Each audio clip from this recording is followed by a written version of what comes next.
Testicles, 1, 2, 3. Hey everybody, I'm Hada Tarantula. I hope you're having a good morning. All right. So I've actually never introduced anybody before for anything except for myself. So the individual that's going to be coming up here and speaking next, I respect highly for what they do in regards to providing education to the NPCs in the world. There seems to be a large lack of that, and so I think what our next speaker does is quite important. Um, what I do is mine Bitcoin off grid. I don't know if any of you guys know that. Don't tell nobody. Okay. um, so they said I had 5 minutes to talk up here, and I was like, I don't know what's going to happen in those 5 minutes. But I feel personally that what my guy Stephan Livera has to say is important. His talk is about the quality of money and how it matters. And so I'm going to take this opportunity to cut myself a little bit short so that he can have a little bit more time to talk to you. So if you would please give a round of applause for Stephan Livera.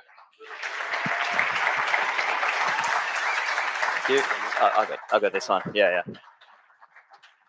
Well, yeah, thank you very much, Huddle Tarantula. And yeah, thanks to Gary and the team for organizing the conference and inviting me along. I'm going to be talking today about the quality of money and why it matters, because it's very common in today's world where people talk about the quantity of money.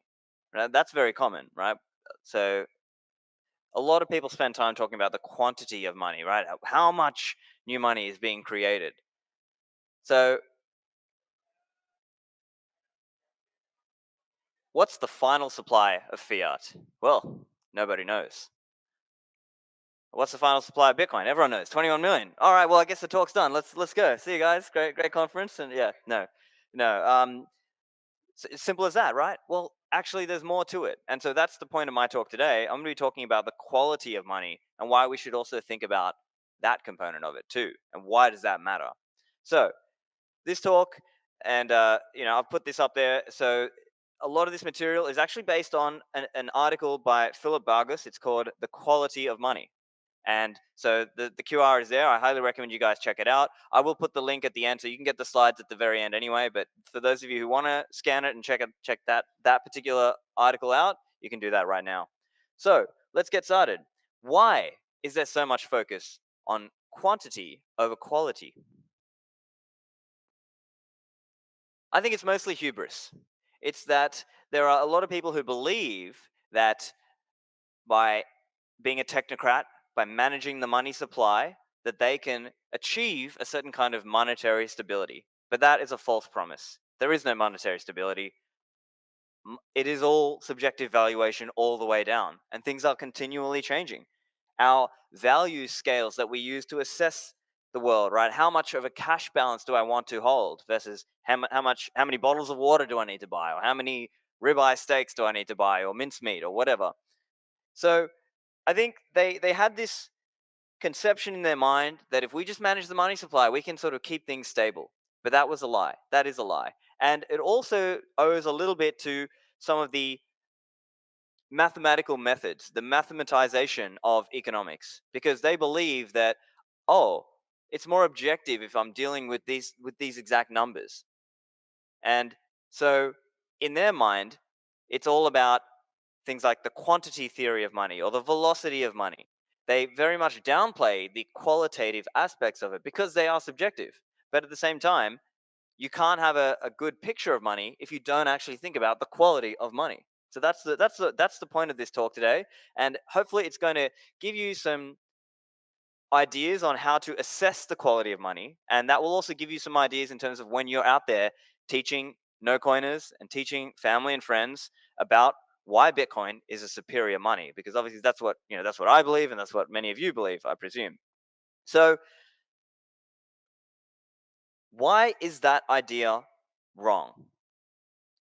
It's because, yes, the quantity matters, right? Obviously, I'm not going to tell you the quantity doesn't matter, but it's one factor of many. So The market for money is driven by our subjective valuations of things.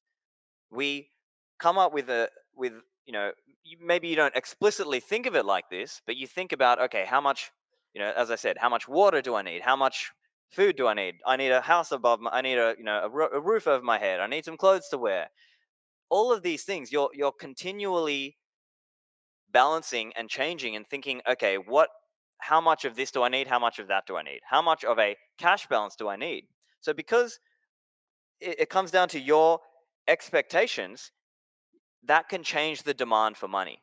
And then that in turn impacts the value of money, right? As a quick example, imagine if you had an economy where there was, just 1,000 units, monetary units, whatever they are, but people were very uncertain about the future. What would they do? Well, they would try to raise their cash balance. What does that mean? Well, it means over time they're going to be earning and they're going to be spending less. But because in this hypothetical example, we said there's only 1,000 monetary units, what does that do? It raises the buying power of that existing 1,000 units of money. So even though the quantity has not changed, the value, the buying power of that 1,000 of those 1,000 units has effectively gone up. So this is an example of why quality of money matters. And so here's just a quick example from 2020. Now, it's not a perfect example, but in 2020, obviously, there was a huge panic. Now, yes, that was caused by government, propaganda and panic and so on. But nevertheless, look at the spike in the savings rate that was caused in 2020. So this is out of the Federal Reserve data, and you can see there's such a clear spike. So, what's the point here? When people feel uncertainty, they will save more. It's just a general principle. That's why people use money. Now, to be clear, this is not a perfect example because there was a lot of money printing that year, as you all know. But it's just to give you the idea. It's the concept. Here's another idea. The quality of money can fall even without an increase in money supply, right? So as most people are probably used to, we're used to this idea of, okay, demand and supply, and you just create a lot more supply, well then, obviously, the clearing price is going to go down. But now here are some examples where even if the quantity of money stays the same, actually the value can really drop. Now there are examples of that in history, and that can happen. So as an example, there is an example where in the Philippines during I believe it was World War II, the one of the, as you can see there, it's a bit hard for me to read, but basically the General MacArthur was he was landing, and at that point it looked like they were really not facing a lot of resistance, and they were going to come through. And then what happened in Manila? People were all quickly spending their pesos because their understanding was, hey, look, this money might not be around for much longer, so I'm going to spend it now. It's like a monetary hot potatoes effect. And this is actually what you've seen if you read about what happened in other countries that had a lot of monetary problems, or you talk to people from those countries like Argentina, Brazil, Venezuela, Zimbabwe, Nigeria, these kinds of countries. What do people do when they earn their money? They quickly go and buy stuff at the store, or they try to buy something, because the longer you stay holding those fiat bags, the more you're getting devalued, the more your purchasing power is being stolen from you. So this monetary hot potatoes effect can happen even if the quantity of money has not actually changed, because these people they correctly understood that, hey, we might not be using this peso for very much longer. Let me just spend and get what I can now. So the quality of money does matter. I'll give you another example. So this is from World War II German prisoner of war camps. So there was this currency that people would use to buy things. And so famously, people talked about cigarettes. And there was another thing called the bully mark. And so the bully mark was redeemable for a certain type of food in the restaurant. But again, without the money supply changing, what happened is that camp got bombed. That restaurant was shut down for some time, and so the bully marks were not able to be used to redeem actual food. So it's kind of like the backing of those bully marks in the prisoner of war camp disappeared. And so guess what? again, people switched over to using cigarettes. The price of cigarettes went up and the bully mark fell. So it's a similar example coming from World War II prisoner of war camps. So that's another example of the quality of money mattering. So, what are some of these qualitative components of money as a medium of exchange? Right now, we're going to get into medium of exchange and store of wealth as well. But one of the key ones is the fact that more people accept it. So, as an example, when Soviet Russia opened up, or when China opened up, that increased the demand for US dollar because more people now were able to use this thing. When the euro was adopted in the EU, that raised the demand for the euro, obviously. Or when the government imposes legal tender laws and says, hey, you must accept this as payment, same thing. Now, I'm not defending legal tender laws, of course, but I'm saying that's the economic effect. That's even from setting aside the moral question of whether the government is mandating that you accept a certain currency. Economically, there's a small factor where, hey, it makes it more feasible for you to now obviously trade with all these different stores who accept that particular fiat currency. So that's another example. So the point there is the more people who accept that money, the better it is qualitatively as a money. And I think this is pretty intuitive for most of us, right? Most Bitcoiners get this, but I'm just trying to spell it out explicitly so that you have the tool set when you're out there talking to your no coiner friends and family or just anyone. So what does that look like in the Bitcoin world? Well, here's a chart by Andrew from Blink, and they've created uh, a little graph showing some of the different circular economies around the world. Now, one of the first is Bitcoin Stat in 2013. I did an interview recently with Patrick, who was the founder of that. But as you can see, then Bitcoin Beach famously started in 2019, and now we've seen this massive explosion in the number of Bitcoin circular economies. So that's another example of places where you can go and you can spend Bitcoin, and it kind of it shows you that there's something really here, right? There's no Ethereum beach, right? There's Bitcoin beach, right? There's so many communities, not like Bitcoin communities have managed to spring up. And so, for those of you who aren't aware, btcmap.org is a great website. You can go there and you can see what places actually accept Bitcoin and Lightning. So, this is a great one. They've got an app version and it's on the site and it uses OpenStreetMap data. So, people can go in and edit and update and tag stores and things like that. And so, for those of you who are running, if you're running a store, make sure you add your listing there on BTC Map as well. Now, what are some other MOE, medium of exchange qualities? Right now, I'm going to guess most of you have read VJ Boy Party's bullish case for Bitcoin. Who's read that? Most of you?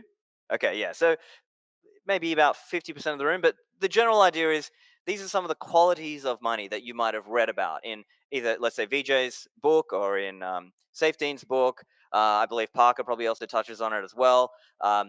So these are kind of pretty obvious, right? Divisibility, right? Is the money divisible? Obviously, you need to be able to divide that down to be able to practically engage in commerce, right? Obviously, the gold bugs are completely wrong when they think we're going to be shaving off little pieces of gold to do that. Now, okay, fine. They're going to talk about using custodial gold. That's a different thing. Um, Homogeneity, right? Obviously, the units need to be the same, right? Kind of related to the idea of being fungible as well. It needs to be recognizable. It needs to be easy to handle and should have low storage and transportation costs. Now, I put a little asterisk there because obviously we're going to get, some of the big blocker types, and so I'm going to address a little bit of that. So we got the, but my cheap fees, right? And so you get this question around what is cash? What does cash mean? And so if you read as an example from Adam Back, he's explaining that historically, when people were talking about electronic cash, it wasn't necessarily just for like coffee transactions. It could be for large transactions. And what is really meant there is something closer to the idea of final settlement, right? I've given you this unit, I've sent you this Bitcoin, now the debt is paid, or now I've paid for my whatever. That's really what we're getting at there. But importantly, more than just medium of exchange, it's important for us to consider store of wealth or store of value, some people use as well. Why is this important? Well, we have a difference in the time from when we earn something from when to when we spend. right? And so you need this store of wealth function.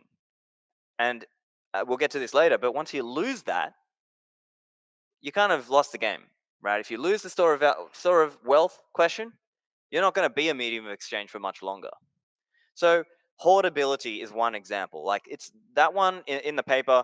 Um, Philip Vargas is referring to this idea that you can you can add a little bit more without all these big transaction costs, right? Let me make an analogy. Let's say you have a house or property, a piece of land, but if you want to add on another 10% to that, you're going to pay all these transaction costs, there's legal fees, there's blah blah blah blah blah, whatever. But in Bitcoin land, we're stacking sats, and you just want to stack 10% more sats.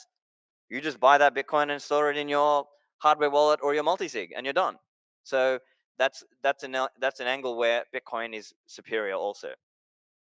Now we're going to come to what I think is one of the most perhaps interesting parts. We're going to talk about the possibility of changes in the quantity of money, right? That's a qualitative effect as well. So if people believe that there's going to be a lot of money printing to come, well, then that's going to change their willingness to hold that money.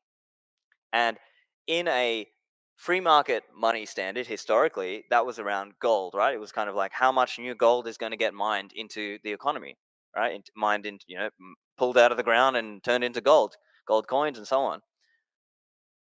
Historically, that was around 1.5 to 2%. But then we've also got the concept of, we'll get to that later, but the other concept of stock to flow. So here we're referring to the concept, not necessarily the modeling and that aspect of it. But the concept does matter. And if those of you who've read Safety Inc. The Bitcoin Standard, he talks about this idea in that book as well. It's the larger the existing stock of money, the harder it is for a new, amount of money to dramatically change the overall stock of money supply. And so obviously, as most of you know, Bitcoin has a low inflation rate, and after this halving, we're going to get really lows. But that's the interesting concept there, because the low. Let me put it this way: the higher the existing stock in relation to potential production, the lower is the potential rate of increase in the money supply, and the better the storage function of money is fulfilled. So that's why the stock to flow concept matters. Okay, so now we're coming to this concept or the question of what do we do when we've got a monopoly money producer, typically the state, the king, the government. So here are some of the factors that can matter there, because again, that impacts our own estimation of the future, right? If the central bank is independent, if what are the official goals of that central bank? What assets back the banks and the banking system and the central banks? What is the integrity of the money and whether it is convertible? And then also the fiscal policies of the state. How do they play into it? So we're going to explain each of those now. So, firstly, central bank independence, right? So theoretically, if the central bank is set up independently, it theoretically should be running without interference from the government. And that's better, right? Because that means they're not just going to run the printers. And, is the government going to respect central bank independence? Well, obviously not, right? As you've all seen, Biden has promised an interest rate cut. Now he said, "Oh, I can't guarantee it, but you betcha these rates come down more because I bet you blah blah blah, whatever." I mean, who knows? Does that guy even understand what he's saying? But it's also important to point out it's not just one side of politics, right? It's not. This is a uni-party thing. This is a bipartisan thing. Trump in 2019 urged the Fed to lower rates, so again, kind of cutting against this whole idea of Federal Reserve independence. And even recently, as part of his, let's say, campaigning, he's saying, oh, the interest rates are high. He might try to pressure the Fed to again lower rates. So again, this mockery of an idea of central bank independence, it's a joke. But anyway, moving on, another idea is the official goals of the central bank, right? Like if a central bank exists, what are their goals? So some central banks only have a mandate to keep consumer prices stable. Or you could have a central bank that has multiple mandates, right? It's also trying to manage the unemployment rate. Or maybe it's also trying to manage the economy and keep the asset prices stable. Or maybe it also has this kind of loose idea of trying to keep financial stability. And maybe they want to prop up certain banks to keep them alive. So if you have a central bank that has a limited mandate, that will be less interventionary than a central bank who sees it as their role to go and protect asset prices or to go and protect the overall system, right?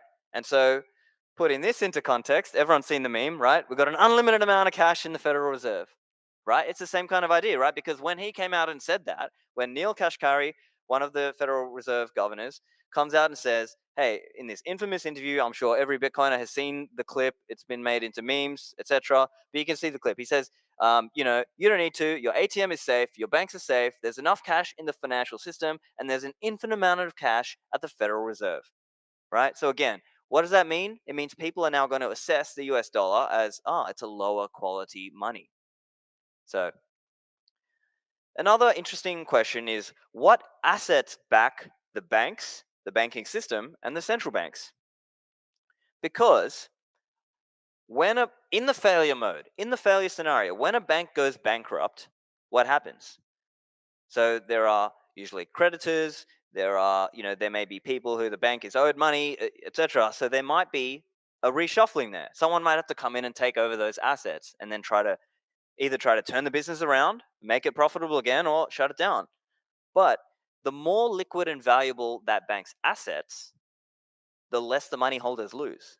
And so the quality of the money gets impacted by this, obviously, right? You would rather Bank A that has foreign reserves and gold and commercial bills as assets compared to Bank B that's got low quality mortgages and other illiquid long term loans that can't be uh, sold, that can only be sold at losses or cannot be sold at all. Clearly, which if you had to hold banknotes of Bank A or Bank B, you would rather hold the notes of Bank A, correct? And so in that same way, the assets that the banks hold matters. And this is true not just at the individual bank level, but also at the system level and then also at the central bank level. Because it's the same idea. If the central bank doesn't hold uh, assets or it holds really bad, low quality assets, it's obviously going to be a lot worse off if something were to go wrong. And this is what we see. If you look around the world, there are different central banks, and some of them hold gold on their balance sheet and so on.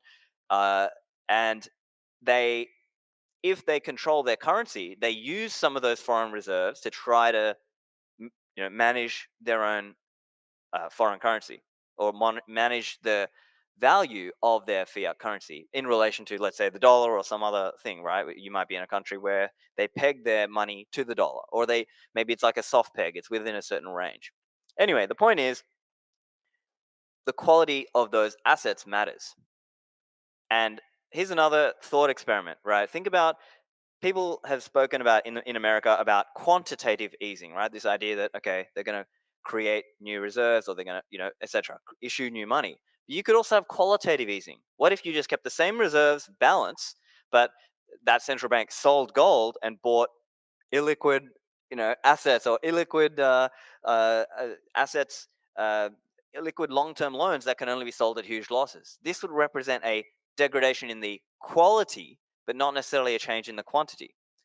So yeah, that's the main point there. Now, when it comes to that money being convertible, that's another idea as well. Like, if that money is not convertible, it's a lower quality money.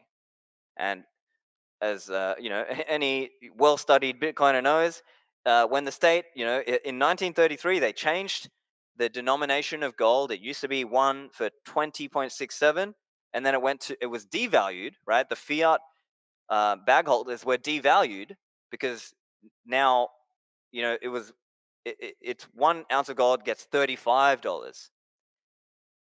And then, as again, as Bitcoiners understand, in 1971 they took away that final tether, that the gold window was quote unquote temporarily closed, and now you're not able to redeem. The US dollar became a fully fiat, fully floating in the air abstraction at that point. There was no redeemability. So again, that represented a degradation in the quality of money. Lastly, we've got this idea of policies and ideology of the state, right? So if the state is in a lot of debt, if it's got a very bad fiscal position, guess what? They're gonna try to abandon commodity standard. They're gonna change the redemption rate, or they're gonna print more. But don't worry, we've got nothing to worry about, right? So, interesting question. You hear this, people say this idea: if they can print, why do they even pay tax? Why do we even pay taxes? Why don't you guys just print? Right now, I get it's kind of a meme question. It's there to force people to think, but here's the real answer. it's a con game, and their ability to sell debt is they need to appear like a good credit risk. And if they don't have revenue on the tax side, how are they going to pay that debt down? So that's fundamentally why they have to do that. So at the end, a medium of exchange that loses its storage function will also lose its exchange function, right? And as an example of Bcash, you can see that, right? So the moral of the story is don't fork off without sufficient consensus, because without the economic mass of hodlers, your price chart looks like this. And you can also see here, this is just a quick comparison of like the exchange, actually the number of the amount of volume, right? It's dropped off a cliff. Now, comparing how has Bitcoin fared as a store of wealth? So there's this really cool site priced in Bitcoin, and so you can see here the median United States new house. This is as of like a day or two ago, was about 6.14 Bitcoin, and that's come down from thousands of Bitcoin. So if your denominator, if you're thinking in Bitcoin, you're doing really well. And then similarly with the S&P, right? So, and interestingly, you can see that green line there that represents the fiat price. So while the S&P 500 has gone over 5,000, it's hitting all-time highs in fiat terms, it's hitting all-time lows in Bitcoin terms. So that's another example. So again, coming to that question of what's our forward expectation? What kind of money supply inflation should we expect to see? So obviously in Bitcoin, you can see here the inflation supply. So post the halving coming up soon, it's going to be 0.85%. So extremely low. Now contrast that with the US dollar, where their base money at the base money level, so that's currency in circulation, cash and coins, and the central bank reserves. Now, Matthew Maszynskis of Porkopolis Economics has shown since 1969, the US dollar at a base money level has expanded at 9.1% per year. So if you aren't beating 9.1% per year, if your hurdle rate is not at least that, you're losing purchasing power. It's important that you understand that. I'm sure you guys all understand this, but when we're out there talking and explaining to people, it's important that they know that. So at the end, Bitcoin gives us confidence and freedom to save. It frees us from the tyranny of irresponsible governments or thieving voters. And if they can print fiat, but they can't print Bitcoin. If they want Bitcoin, they either have to earn it or mine it or buy it like the rest of us. So I've gone through a lot, but let me just summarize the key takeaways here. So number one, not just the quantity of money matters, it's actually also the quality of money that matters. So think about that also. Secondarily, store of wealth matters. If your money does not store wealth, pretty soon it will not really be used that widely as a medium of exchange anyway, as we've seen historically. Three, consider some of the different factors that can relate to lowering the quality of our money. So, fiscally irresponsible governments can make their money quality worse and drive people into the alternative, obviously, as we believe, is Bitcoin. So, those are some of the key takeaways. And for those of you who want to, get more info, you can find the slides there and find me online there. But hopefully, you now are aware about the differences in the quality of money.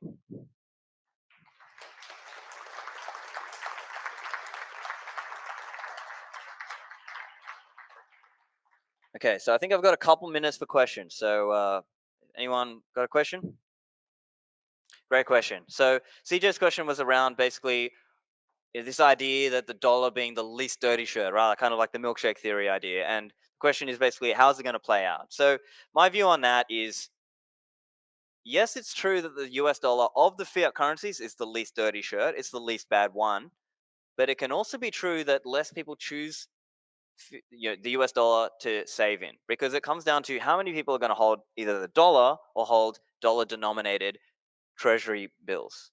And what we've seen is this kind of drop, and I can't remember the exact stat, but Bob Murphy had a stat. I think it went from maybe around the time of the GFC to nowadays, it was something like 72% down to maybe 58%. So it is slowly coming down. It's not like it's not all over for the dollar, but it's slowly coming down. And the point being, people say this idea of we're going into a multipolar world. So there's sort of people might choose either other government bonds or maybe even more than that. They might not just hold bonds in general. They might just start using stocks or property or Bitcoin instead. And so I think people have this conception in their mind that everyone just has to hold US government bonds. But that's not necessarily true. People can choose other assets. And maybe that's what we're seeing slowly, right? It's not necessarily saying it's all over soon, but it's just going to be a slow process of less and less and less people choosing to hold bonds, right? So even people sort of starting to question the received wisdom of 60-40 stocks and bonds.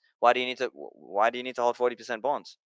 Why not hold Bitcoin, right? So slowly that is going to happen. So that's my view. Like, yeah, it's going to slowly grind down, and yes, it's right. The US dollar is still the most, most people use that as their pricing, but it will just slowly uh, wane as the government has taken so many actions, things like confiscatory actions, sanctions, and so on. Any other questions, guys? One here. Yeah. So the question is around what are the risks around fungibility? I think there will be all kinds of different layers people use. And I think to some extent, Lightning can give you some privacy benefits there. Um, but hopefully, with further technology, we'll see more expansion there and improvement there. But for now, I think most people are focused on hodling. Store of value, really, objectively speaking, if you look at, let's say, unchained hodl waves, you'll see it's like 70%, 80% of people are just hodling. So I'm not opposed to using Bitcoin day to day. I like to earn and spend personally, but I think if you look at what most people are using Bitcoin for, objectively, it's hodling, and hodling is the use case, and that's okay. I'm not opposed to that. So yeah, in terms of fungibility, though, I think most of the actual transactions will happen at other layers, like let's say Lightning, or maybe in the future if we have other like a soft fork that enables more payment pools or other ideas, then I think that will also allow fungibility in those ways too. I guess I've got time if there's one more quick question. Anyone else? Oh, yep, just that. Oh, coming after the next halving. Yeah, right now it's like 1.5 or whatever, but it's going to go down to 0.85. Yeah, it's possible. Yeah. So just for the question, for the recording, and just for the audience, the question is around what's it going to be like in a deflationary world? Will companies have to lower your pay? So yeah, theoretically possible, right? I would say uh, I've done a bunch of podcasts on this topic, so it's hard for me to answer in 40 seconds. But the short version of it is that there were time periods in history where the money supply sort of stayed about the same, but actually your purchasing power rose over time. And an example of that is around the 1880s. So that's an example where real under gold this did happen. And so I think it's recognizing that economic prosperity is a rising tide lifts all boats, and I think that's the key point to understand, as opposed to the fiat inflationary world where we get stolen from and the government cronies get to benefit. So it's going to be a much more just world. Yeah, there may be other trade-offs in terms of taking a lower, or let's say your nominal pay stays the same but your purchasing power rises. But that's it from me. My time's up. Thanks, guys. I'll be over in the Swan Lounge as well. Thank you.